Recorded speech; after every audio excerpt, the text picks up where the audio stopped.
one of the reasons that I want to have this talk is sometimes I feel that genius is hiding in plain sight, right? Like, there are body workers that I have worked with that have absolutely revolutionized how I experience being human, right? But there's some, we go, oh, well, you know, entrepreneur, oh, way up here, $1 billion, and then body worker.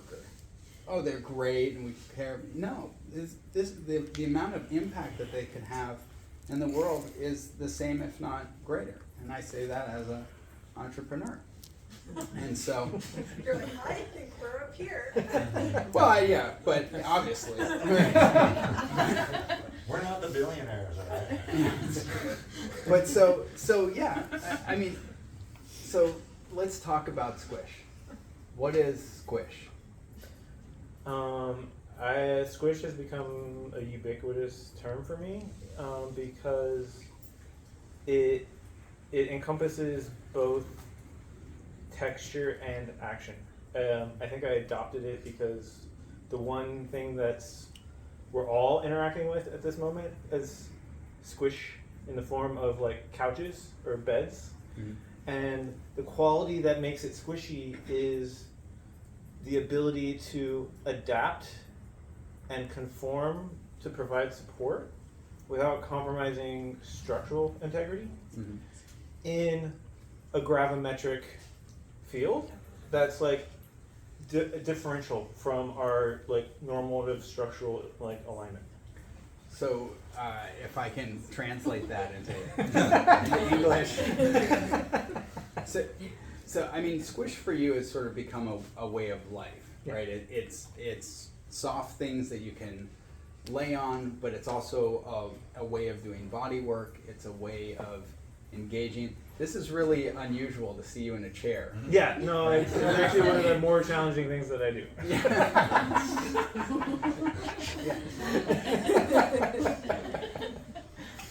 But so talk to me about what is it? Like, what is Squish? How do I know if I'm squishing?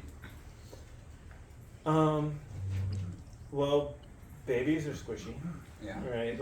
Like healthy tissue is by its nature squishy, and so and at the core quality there is adaptable, mobile, flexible, right? And so what we're trying to cultivate is by being squishy and engaging in squishy activities is reminding our body what it's like to be fluid and mobile. Yeah. So in other words, what you're saying is that like a baby's body and a healthy body is squishy. It's flexible, it's supple, right? It's free to move in different ways, and because of it, maybe you can, illuminate us on some of the ways that we lose this natural squish that we all have, but from sitting in chairs and all sorts of stuff. Yeah, repetitive stress, any kind of stress. Yeah. Basically, the one thing your body does in response to any kind of stress is inflammation. And what inflammation is fluid retention, right? So your body holds on, and those fluids can't circulate. And so, like, what you're really trying to do when you're getting squishy is to facilitate the movement of all the fluid in your body. You're mostly fluid, like you should be very fluid, and the things that stop that from happening are tension and inflammation in the body, and most of that's how we hold ourselves in relationship to gravity. So by just surrendering to gravity and then using gravity as a tool and our own body weight, we can like help mobilize fluid in each other. And it can be like a mutually beneficial, relaxing, mobilizing experience. Yeah. Because the primary language that we all speak before we even have words, which thank you guys for doing this, like this is a growth edge for me to talk about it, because like we all primarily learn how to relate to each other through neurological entrainment. Like we feel how other humans feel, and that's how we learn to like on a fundamental level, and then we get conditioned away from that. but it's still hardwired into our neurology. Like when you touch somebody, you feel how they feel somewhere in that system. Yeah. So one of the key pieces of being squishy is being really relaxed in how you interact with another human. Yeah. And not like trying to effort them into relaxation. Like you want to be able to like arrange and stack and just do passive gravimetrics to get the same structural impact on them, but without exerting effort. Because if you're efforting, they're not gonna, their nervous system's gonna not be able to relax. Yeah. Well, and I think it's interesting to talk about the importance of this, because I would say like the me from 20 years ago would be like, this seems unimportant on my, quest to build something that matters in the world, right? But what I've come to learn is that physical touch, right? It's actually as essential as water, right? Like, has anyone heard of failure to thrive, right? Like infants that aren't held, that don't receive physical touch, and I would theorize that also has to do with the mirror neurons firing and actually learning how to regulate our nervous systems by being in physical connection. I keep looking over at my doctor here. I'm like, am I lying about this? Yeah. I mean, but there's a quality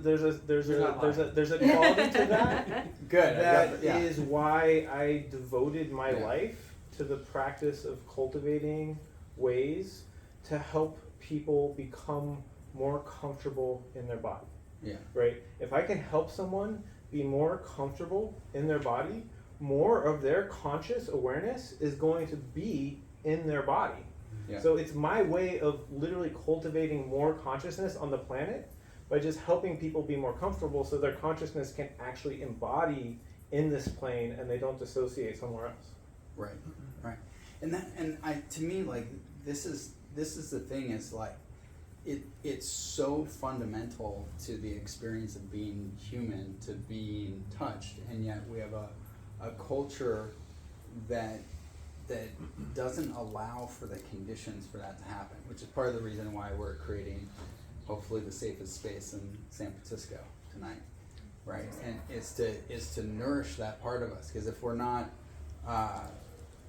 totally parched for thirst, we're at least pretty dehydrated most of the time from the level of touch that we really need to receive. And I think that's one of the powerful things with what you're saying in the lack of effort, the easefulness. Part of it is like you're getting very calm and relaxed in your nervous system, so that if you're working on me, I can receive that along with the physical manipulation, but learn how to relax and be in flow and actually have that larger access to my consciousness. Is that accurate? Yeah. Cool. Well, so what does it look like? What does squishing look like? I mean, we're gonna see a lot of it. Well, I mean, the basic mechanics is like, how do you create pressure differential in the body to mobilize fluid without effort? Yeah. And the basic principle of that. And by the way, let me just interrupt. That's you sound like an engineer. Yeah. When you say it like that, that doesn't sound like any kind of woo shit. Like. No, like my whole approach is squish engineering. Like a good example is like when you think about sharing body weight, you think about leaning on people, right? Yeah. But it doesn't. It's not a one-way street. Like a good example is like I can create pressure on you by supporting you. Yes. I'll hold on So, to that for you. and honestly, this form of pressure, I find the people who are this form of pressure, I find your people's nervous system is 10 times more receptive to pressure generated by their own body weight than by you applying yours to them. And so there's a natural relaxation process of being held. Yeah. Like if you're being held, you're supported. And that it's neurological, it's physical, it's energetic, it's structural. Yeah. Right. And then because of that, I don't have to like do much effort because you are receptive. So I can just lean in and stack functions. So most of what I'm doing is like, how do I create the most layers of impact with the least amount of effort by just stacking functions? This is great, by the way. And this is why therapeutic lap dancing kind of just took over, because you get everything. You get compression, you get traction, you get torsion. It's immersive.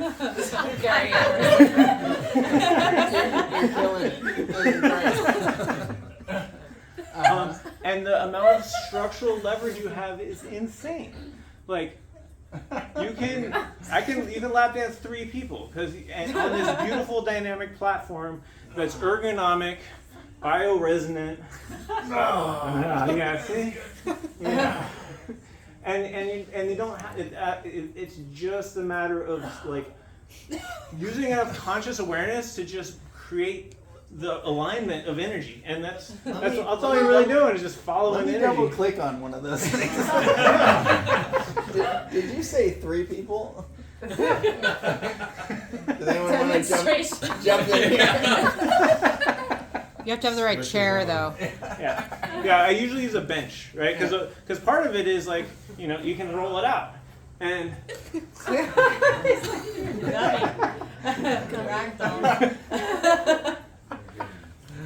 And again, it doesn't really matter it's not a dominant submission relationship, right? Are you sure? Depends on skill level. And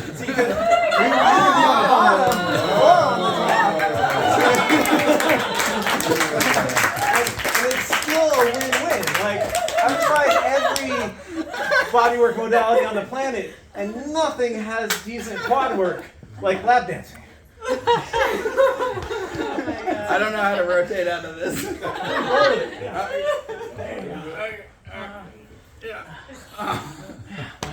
That was great.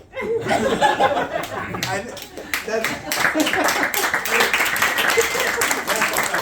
has got to be an interview first.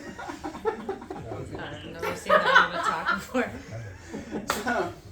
So I want to ask a little bit about like, how did this happen? Right, you're purple now, but you started out as Eric, and once upon a time you were little Eric. Yeah. And so, how did that happen? You were sharing a little bit about it happened what was because formative for you. I got hardwired for somatic awareness, actually by being a sick kid. Like I had a lot of asthma and allergies as a kid. Yeah. So I basically did the first 10 years of my life was just a pranic meditation. Just like be in the body, feel the body. Missed most of school, didn't get the social indoctrination.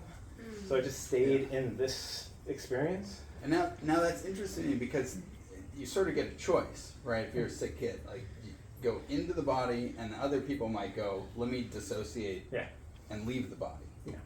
Right. So you went into the body, but that still doesn't explain, like, how do you go from being a sick kid into I exist in this world of everything's squishy? Well, the analogy that I think everybody here can relate to is I followed somebody to a party. Yeah. And that party was the very first party I'd ever been to that was outside of the kind of alcohol-driven normative like school culture. Right. And so I found psychedelics, which were super expanding to my sensory experience, and then of course the people I resonated the most with, and the environment were the people doing the body work. Yeah. So I just started doing body work on psychedelics, and realized I'm like, oh, this is super empowering and healing and adds a depth to experience that is so rich and so profound. And so I literally just followed them home like a lost puppy, and was like, what do you guys do when you're not doing this? And they all made chai. So I started making chai and got into nutrition and alchemy, and And so that's a big part of what I do too. Like you have to have the basic building blocks. Like, Do we have chai here today? we have my herbal decoction I call Vitality. Excellent. Yeah. And I think there's two things. One, it sounds like, so this is what happens when you just do a lot of acid and body work. Well, with the freedom of no dogma. So Yeah. when you do body work without any actual training and you just experiment, Yeah, there's a natural filter for effectiveness. yeah, You know, and so basically what happened was I just figured out what worked and ran with it and figured out how I could get the most range of motion out of a given individual in the least number of seconds. wow. And I just want to say that I think that takes a lot of courage, right? To be able to go do that and follow your path. I mean, one thing that you didn't mention is that when you sort of had this awakening following folks to a party, you had previously, you were studying engineering at Cal Poly. And then you just let that go, but kept the engineering mind and just testing for what works. Yeah, A/B testing with human interaction Yeah, evolves your embodied consciousness. incredible. So does that sound fun? Does anyone want to Yeah. experience this squishy? Yeah, all right. Great. Well, and so I want to close with one question, which is, if there was one concept or one practical thing that people would take back into their lives, and you maybe even wish everyone on the planet knew that, what would be that one thing? I'm putting you on the spot. The one thing, Yeah. lean in. What does that mean? So part of our social conditioning is abstraction. We have an amazing amount of hand-eye coordination, Yeah. but it's cognitive, right? So what happens is we tend to try to do things with our hands all the time, but your hands are actually the weakest part of your entire body, right? So hands are good for mapping. Like if you want to feel what's actually going on with somebody, you know, you can make, oh, okay, I can feel where you're denser and there's tension here, right? Right, but don't use your hands to actually have structural impact. Yeah. Lean in Yeah. with your entire body. Yeah. Like the more contact you can make with your body to someone else's body, the more impact and the more of your nervous system can actually attune to them. Beautiful. Yeah. Huh? Thank you. Yay. Let's give it purple.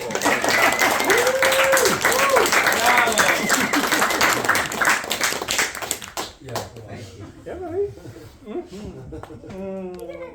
All right. Thank you for that.